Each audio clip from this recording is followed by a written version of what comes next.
তৃণমূল পঞ্চায়েত প্রধানের বাড়িতে প্লাস্টিকে মোড়া হুমকি চিঠি। সেই চিঠি ঘিরে উত্তেজনা নওদা ব্লকের দুধসর গ্রামে। অন্যদিকে ওই প্লাস্টিক প্যাকেট দেখে সর্বাঙ্গপুর এলাকার প্রধান আতিকুর মালিথিয়ার পরিবারে বোমাতঙ্ক। গোটা ঘটনা নিয়ে তদন্ত শুরু করেছে পুলিশ। মুর্শিদাবাদের নওদার সর্বাঙ্গপুর গ্রাম পঞ্চায়েতের প্রধানের বাড়ির সামনে শুক্রবার ওই হুমকি চিঠি ফেলে যায় বলে অভিযোগ। শনিবার সকালে প্রধানের পরিবার লক্ষ্য করে বাড়ির গেটের কাছে কালো পলিথিনে মোড়া কিছু একটা পড়ে আছে। বোমা সন্দেহে পুলিশকে খবর দেওয়া হয়। পরে পুলিশ পৌঁছে সেখান থেকে চিরকুটে হুমকি চিঠি উদ্ধার করে, আর তাতে লেখা সর্বাঙ্গপুর ব্রিজে আক্রমণ করা হবে তাকে। পুলিশ জানিয়েছে কালো প্লাস্টিক প্যাকেটে একটি লেখা কাগজের চিরকুট উদ্ধার করা হয়েছে। ভয় দেখাতেই তাতে সুতো জড়ানো ছিল। গত রাত্রে এবার আনুমানিক কটার দিকে থেকে সেটা আমি বলতে পারছি না, তবে আমরা শুয়েছিলাম। তারপর আমার একটা ভাই বাড়ি থেকে রাস্তাতে বেড়াতে, তখন আনুমানিক 5টা বাজে। বাজার পরে দেখছে একটা কালো ক্যারি পড়ি গেটের মুখে, মেন গেটের তলা দিয়ে বাড়ি থেকে ভরে দিয়েছে। সে ক্যারিতে কালো ক্যারির ভিতরে দুটো দড়ি বাঁধা বোম আর একটা চিঠি লিখে এখানে রেখে দিতেছে। সকালবেলা যে ক্যারিটা করে দেখছে ওই বোম আর চিঠিটা দিলে এসে বাইরে রেখে দিলাম। তারপর আমাকে ডাকছে যে ব্যাপার, আবার ক্যাম্পে ফোন করলাম পুলিশকে। পুলিশে আসলো, আসার পর থানা থেকে পুলিশ আসার পরে এখন ওই বালতি ভরে বোম দুটো উদ্ধার করে চলে থানাতে। চিঠি সহ সবগুলো ধরে দেওয়া হয়েছে। চিঠিতে কী লেখা ছিল? চিঠিতে একটা পানির হুমকি দিয়েছিল যে আমার নাম করে একটা যে ব্রিজে কাছে ওটা দেখে দেবো, তাদের সঙ্গে বেড়াস কীভাবে চলে সেটা আমরা বোঝাপড়া হবে, এই ধরনের কথা লিখে দেবো, একটা অল্প কটা লিখে। মানে প্রাণনাশের হুমকি? হ্যাঁ হ্যাঁ।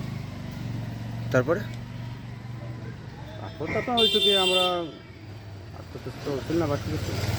আমি তো ভাবি যে আমি আমার শত্রু নেই, শত্রু তো নিশ্চয়ই আছে। তো আমি তো ফ্রেশভাবে চলি, আমি কারোর সঙ্গে তো মুখ তুলি ঝামেলা করি না। আমি রাত্রি 10:30 11টা একাই চলাচল করি আমি। যে আপনি রাজনীতি ছাড়া আর কী করেন?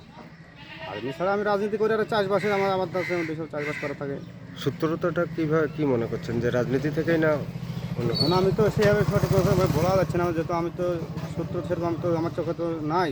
কিন্তু গোপনভাবে সে আছে কি সেটা আমি বলতে পারছি না। কিন্তু আমি তো সবার সঙ্গে চলাফেরা করি, দল বিরোধী সমস্ত লোকের সাথে আমি মানে কথা বলা থেকে শুরু করি।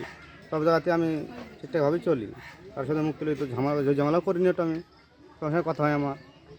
আর সত্ত্বেও এই জিনিসটা ঘটে গেল, এটা তো আমি অবাক হয়ে যাচ্ছি যে রাস্তাতে জিনিসটা ঘটছে কী হবে, আমি তো বুঝতে পারছি না বলতে। কতদিন থেকে রাজনীতি করেন আপনি?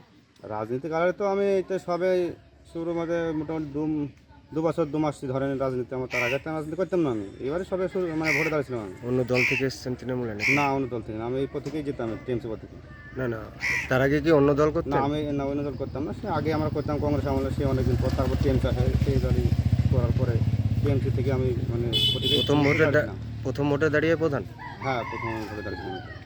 কোন পঞ্চায়েতের প্রধান আপনি? আমি সর্বাঙ্গপুর গ্রাম পঞ্চায়েত।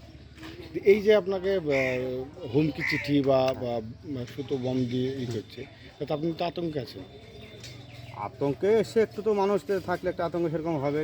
এবার আমি তো আমার দিক থেকেও একটা মানে বুকা থেকে আমার সাহস যে আমি তো ভালোভাবেই চলি ঠিক মতো মানুষের সঙ্গে। সেই সাহসে একটা সাহস করে বেড়াতে পারছি আমি। কারা এমন করতে পারে মনে হচ্ছে? এটা আমি এখন মানে বলতে পারছি না, যেহেতু আমার তো সূত্র তো আমি খুঁজে পাচ্ছি না। তার সত্ত্বেও জিনিসটা হয়েছে, সে আমি এটা আমি নিজেকে ভাবছি আমি যে কে করতে পারে জিনিসটা। পঞ্চায়েতে কোনো রকম টেন্ডার ফেন্ডার নিয়ে কোনো অসুবিধা? টেন্ডার ফেন্ডার নিয়ে আমাদের কোনো ঝামেলা নাই। সমস্ত কন্ট্রাক্টরদের সঙ্গে দলীয়ভাবে বসে আমাদের সব রকম কথা হয়েছে। সবসময়তেই হয় কথা আমাদের, ঠিক ফোনে বলেন এমনি সামনে সব রকম কথা হয়। নাম? আমার নাম আতিকুল মালিক। সুনিতা, মুর্শিদাবাদের সর্বকালের সেরা এবং ঐতিহাসিক বস্ত্র প্রতিষ্ঠান। বিয়ের কেনাকাটা থেকে শীতের পোশাক, নামি ব্র্যান্ড